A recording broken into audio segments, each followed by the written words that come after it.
There we are. Yeah, kind of a laser-free day here on a Tuesday morning. Welcome everybody to the Blue Review presented by LAX. I'm Marcus Grant. That is Greg Bergman. Dodgers were Yes. off last night. It's like 2 off days in the span of like 6 days, 5 days. Like what's that all about? That's weird. Oh, it was wonderful yet again. I mean, I love watching the sport and I love watching the Dodgers, but it's nice to have that one little night to get up. I caught up on House of Dragons. I caught up on Big Brother. It was great. What did you do? What did I do? I think I crashed relatively early. I was out. First, I Good was for out you. at training camp with DeMarco and Travis yesterday, and it was a good day out there. If you haven't, if you didn't get a chance to catch it, I suggest you go back. We had a really good conversation with Les Snead. Had a good conversation at the end of the show with Matthew Stafford, so it's worth diving in there and going to check that out. And then after that, I came home and ate a little dinner and sort of just vegged out until I fell Boom. asleep. Basically, yeah, that was kind of it. So we got some stuff to talk about. Obviously, no game last night to discuss, but the trade deadline is rapidly approaching, so we can talk some of that as well. We'll get into that and more. But first, I want to let you know, as always, that the Blue Review is powered by LAX. LAX is preparing for a huge win against traffic. The Skylink train is currently in testing to ensure it's a fast and reliable ride to every terminal. For more information, visit lawa.org/ESPN. Okay, so do you want to start trade deadline? Do you want to start Shohei? Where would you like to begin today, sir? I think we should just start real fast with Shohei. We're gonna get into a lot into trade deadline tomorrow because Katie Wu from the Athletic is gonna join us tomorrow. But I think starting Shohei seems like the right spot. So, Shohei, I mean, obviously the big conversation around him has to do with the knee and the soreness. And I know, I talked about it on Crosstalk with John Ireland. Travis and I talked about it. You and I and Travis talked about it on First Pitch. I think the consensus is whether he should or shouldn't rest, Greg. He's not going to rest the knee. That's the long and short of that discussion. Maybe the bigger conversation is about the fact that Shohei has looked, I was going to say not like Shohei lately, but he kind of has. He's been slumping, which I think is all part of the Shohei Ohtani experience, right?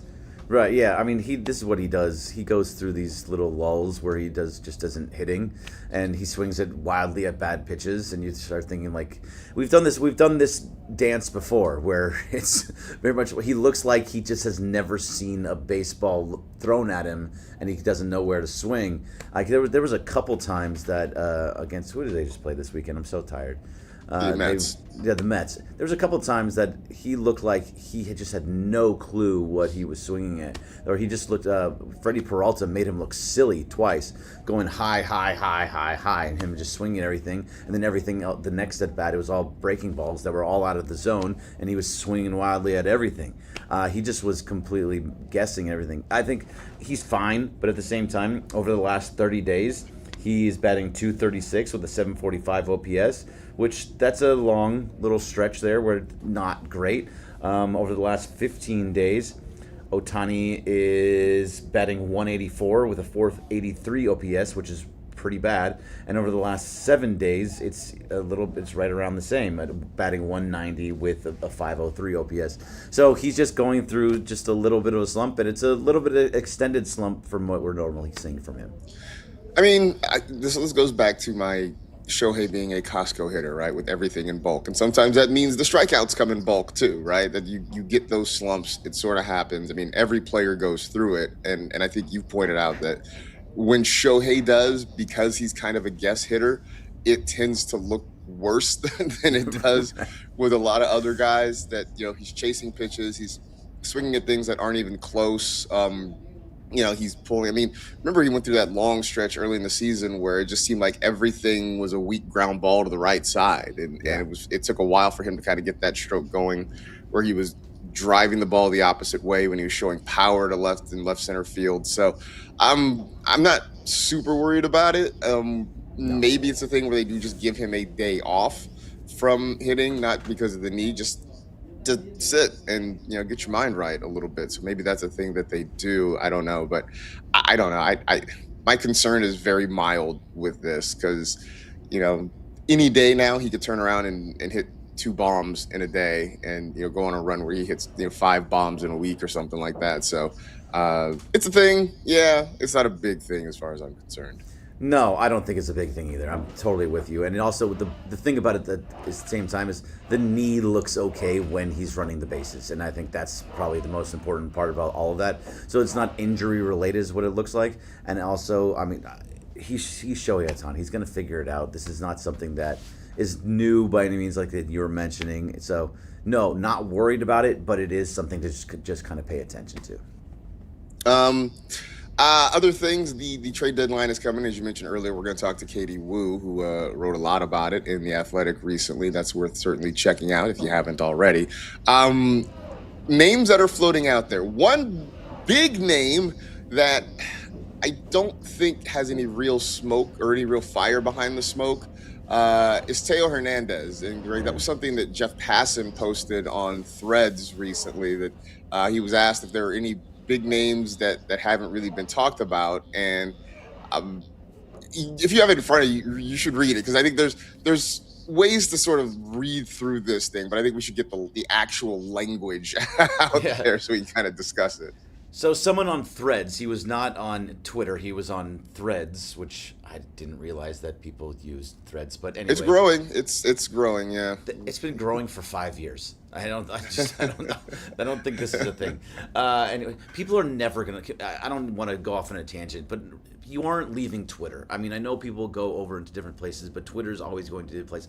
I know you use Blue Sky. I know you do, but that's why it's always very. I have the Blue Sky app just so when you send things in the group chat from Blue Sky, I can click on it to look at what you sent. Otherwise, I would never use it. But anyway, any names you haven't? Someone named Jammin' Joe 97 says any names you haven't heard people mention that might be possibilities for the Yankees, or any surprise name you have heard floated around and haven't been much fan speculation on. Passan responded, I haven't seen Teoscar Hernandez's name out there. Stop right there. I haven't seen Teoscar Hernandez's name out there. He then goes on to say, just remember that first part, very important.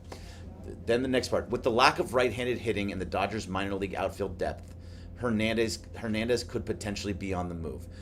He didn't say he's going to be on the move. I guess he's saying it's possible because there's not a lot of right-handed hitting out there, and this is a point at left field where Teo is. He's been struggling at the plate. His defense is not fantastic. That if they were going to move somebody big to try and get something else in there, that yes, Teo could be on the move. But it says it right there at the top. I haven't seen Teoscar Hernandez's name out there. That's a very, very important clarification. Yeah, I mean, I think that's sort of the thing, is that it hasn't been out there. It's not a thing that folks are really talking about, because right now it's probably not going to happen. You know, again, also the argument being it's going to impact their right-handed hitting options. Well, then I don't know if you would trade a right-handed hitter. There's just a lot of things about it that don't quite line up necessarily. So I'm not really buying into it. But when I saw that yesterday, and it certainly perked me up a little bit. I was like, wait, Teoscar? Because that would. I mean, if you're trading Teoscar, is this because you're packaging him for Skubal? Like, I don't understand why they would even consider dealing Teoscar Hernandez right now. So I think there's a couple of things in there, and I don't think it's out of the realm of possibility. And yes, Skubal could be something that maybe that Detroit would want. That's somebody that's a major league player that has done it on the big stage. Also, right below that on Threads, the next thing that's asked is somebody named Damian NTZ6374 says, "Do you think the Dodgers trade for Skubal?" And Passan responded with, "That's my guess. Yes." So these are back-to-back tweets that he was making about the Dodgers. So it could be that it's something to do with Teoscar Hernandez, but also, I mean, Teo has been slumping heavily. We've also seen what Teo can do in the postseason. We also seen that Teo is such a big clubhouse guy, and what he does in the dugout is a big part of why he is here. He's also a mentor to Andy Pajes. Like that's a big relationship for them. So I don't think it happens, but I don't think it's all out of the realm of possibility either. If anything, I think that Teo could be a name that if they really wanted to make a splash, do something big, that Teo could be out there. I don't know if Detroit would want him though.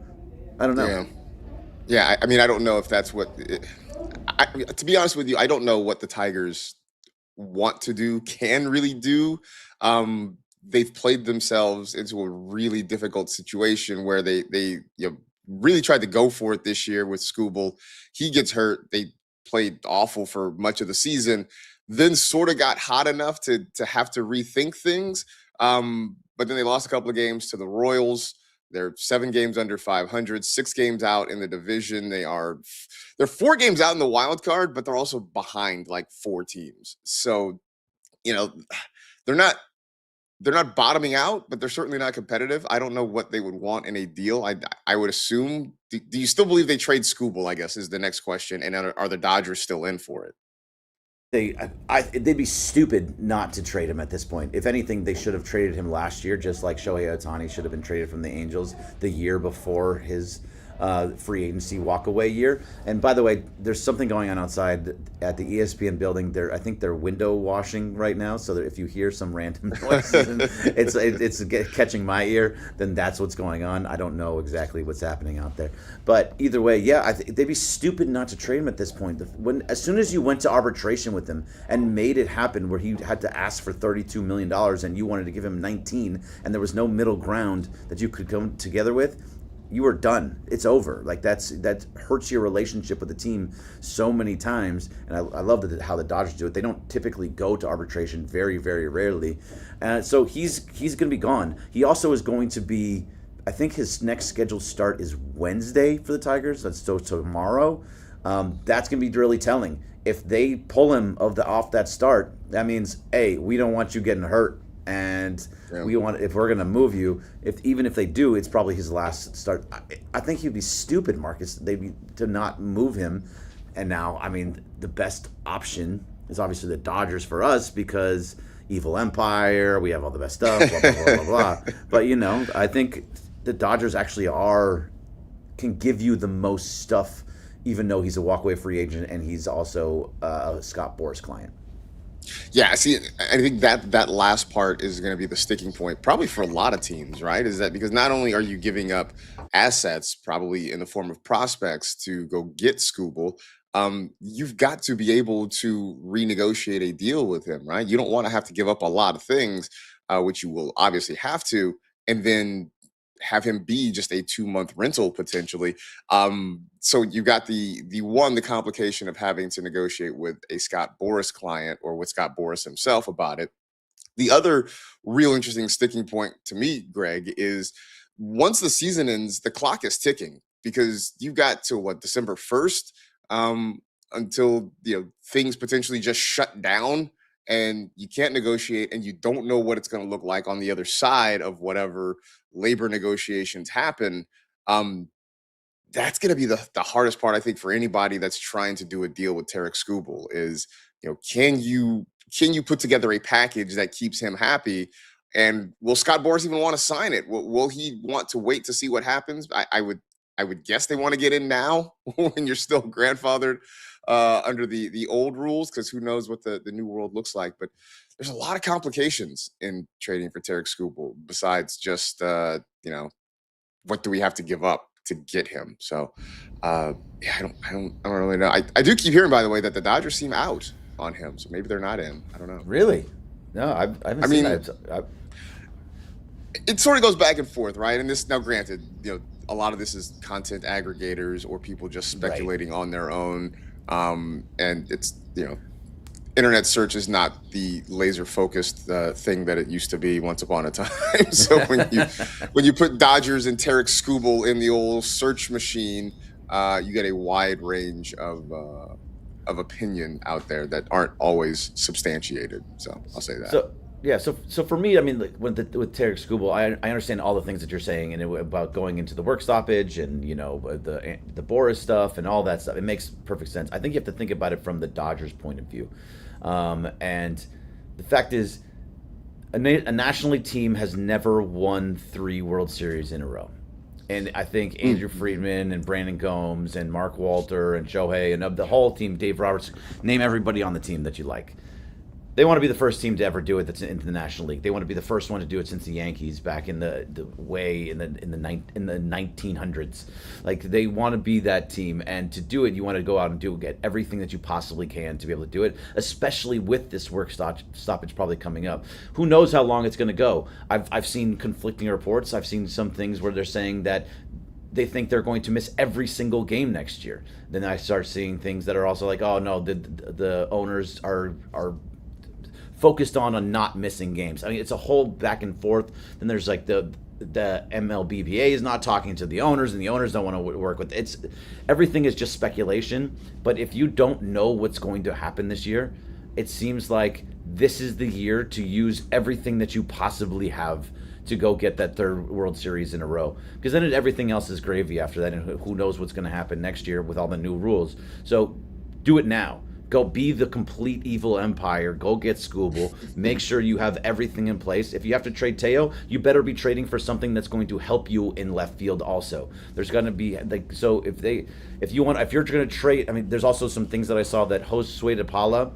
and Christian Zazueta are two major minor league prospects that are, if they're not on the 40-man roster coming next year, that they're in the Rule 5 draft. So you could just lose them. And so if you start moving some of these guys around, you can do that. I think there's so many things that the Dodgers can now do. And if they're going to go full force for this World Series, then they should go out and do it. And I think there's other small little thing too with that Shohei Ohtani Ippei situation with the 30 for 30 on ESPN from Tisha Thompson. Who knows where that's going to start leading different people down different roads. Go out and get this done this year. Win the 3 in the row, and then we can start talking about years further.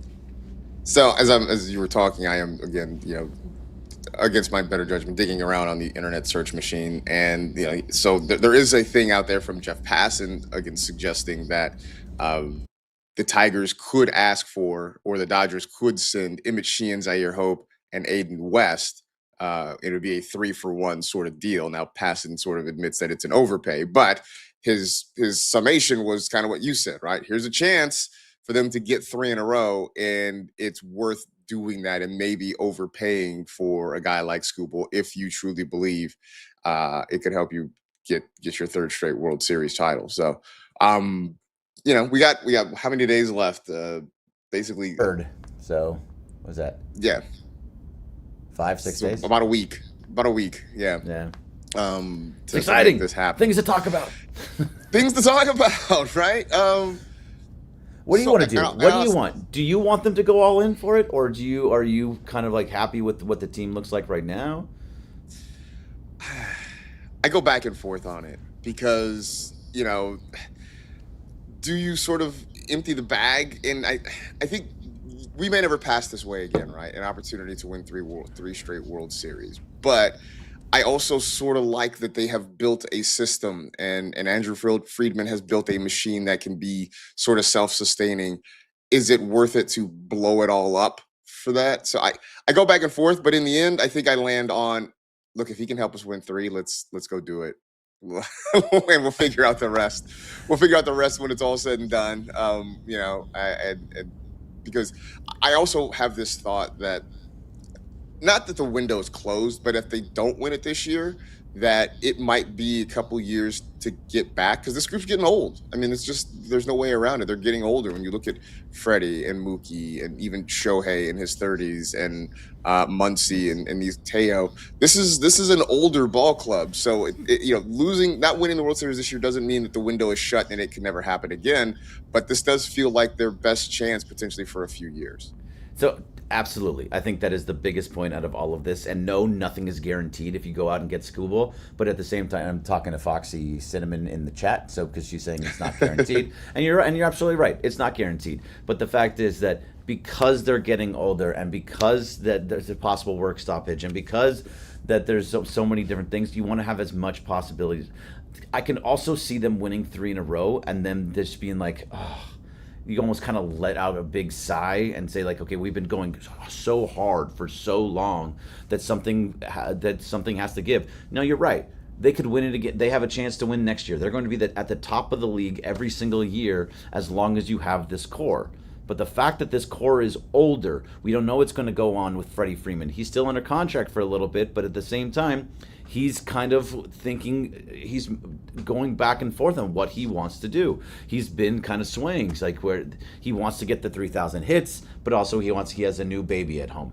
There's things that are happening that are going around that this seems like your best opportunity to win for a little bit of time. Now, there's still the possibility next year, but once these guys are not as young as they were before, they're the oldest team in the league, I'm pretty sure. I get they're all amazing, but maximize what you have in the time that you have it. And I think getting that third one and giving yourself the best chance to do it, if that means it's Tarek Skubal, if that means giving up a farm and trying to talk to Bobby Witt Jr., I know that's not happening. That's just me. But, going out and doing whatever you can, I think that's your best move. And honestly, the work stoppage is a huge, huge part of that too. Yeah, I do think that too. I just had a thought. WWLSD. What would Les Snead do? Would he? F them picks. Right, because here's the thing, and we talked about it yesterday with him at training camp too, about like sort of having to know when to F them picks versus when to like actually use them picks and do something about it. And I think this is sort of where the Dodgers are right now. It's, do we stay within the system? If you're Andrew Friedman, do you hold that line of not overpaying for pitching at the trading deadline, or do you say, screw it, we have a chance for a historic opportunity, and we sort of throw a lot of our general operating principles out the window and go for it? And I think we're going to find out a lot in the next week or so. Absolutely. Be the best, one of the best teams in the history of baseball. This makes you historic getting a three-peat. All right, so in the last couple minutes, if we're dreaming big, where does Skubal slot in the rotation? Is he behind Yama? Is he? I think you got to go. I mean, if you do it, Shohei would probably be close to the top, but I could see a world where Yama pitches second. I think that's what he pitched last year, right? Where it wasn't, was it Snell in game 1 and then Yama in game 2? Snell or Glasnow even in game 1? Now I have to look it up. Look it up, but I'm pretty sure Yama, because of how he works, because he gives him the most rest, or something along those lines. But he pitches game 2, because it was 2 and 6, right? Yeah, in the World Series, yeah. Yeah. So I mean, at that point, then you slot Tarek 1. So Yama it was 2. Snell. It was Snell in game 1. Yama in 2, Ohtani in 3. Yeah. Or actually, so Ohtani in game 1 of the NLDS, because they beat the Reds in 2. Right. But yeah, so it works out that Yama is kind of pitches in second, even though he's the ace and he's the number 1. He pitches second. So Skubal, Yama, Shohei, if he's back, or Snell, depending on who's pitching better, and then Glasnow kind of just moves down. Yeah. Could you think if they do trade for Skubal, you think Glasnow would be in there? In the deal, yeah, or in the rotation? I don't think he is. No, he's not in the deal. If you trade for Skubal, your rotation is actually, I think the odd man out is probably Ohtani, especially if the knee continues to be an issue. Right. It's your rotation in some form is Skubal, Yama, Snell, Glasnow, and Ohtani is just a DH. God, well, these are first world problems to the highest degree. Are you kidding me? Incredibly. Shohei's being pushed out of the playoff rotation. It's wild to me. But yeah. Everybody in baseball will hate us even more. We have Shohei Ohtani. Sorry, Shohei, we don't have room for you in the rotation. I don't know what to say. But, sorry, buddy. Yeah. You just got to be the best hitter in the world. We'll talk some more of this tomorrow with Katie Wu, who probably has a lot more inside information than we do, sitting here and just reading internet threads and that sort of thing. So be sure to check that out. But in the meantime, stick around for the Sedano and Cap Morning Extravaganza. Thanks everybody in the chat for hanging out. Thanks to, was it Carlo today? I didn't hear his voice this morning. It's Carlo? Tim and Lucas. It's actually Tim Lucas and did the whole thing. Nice Hey, job, shout out to Lucas. He and I shared a flight together from Cleveland over the weekend. So shout out to him as well. We'll see you tomorrow. For Greg, I'm Marcus. It's been the Blue Review presented by LAX. We'll be back tomorrow, 6:30 to 6:55 here on the ESPN LA YouTube channel. See ya. See ya.